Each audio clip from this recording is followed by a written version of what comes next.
Bible in a Year, Day 14. When shame entered today's verse, Genesis 3:7, and the eyes of them both were opened, and they knew that they were naked, and they sewed fig leaves together and made themselves aprons. The moment sin enters the story, shame follows close behind.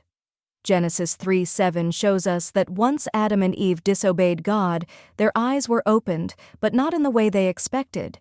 Instead of gaining freedom, they became aware of their vulnerability and immediately tried to cover themselves.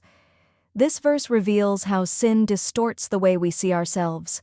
Shame makes us hide, cover up, and believe that something is wrong with who we are. And that same pattern still exists today. When we mess up, we often rush to hide behind excuses, perfection, or silence instead of bringing our brokenness to God. But God never asked them to cover themselves. He already knew what had happened. Shame pushes us away from God, while grace invites us back. What are the fig leaves you reach for when you feel exposed or guilty? What might change if you brought those places honestly before God instead of hiding them?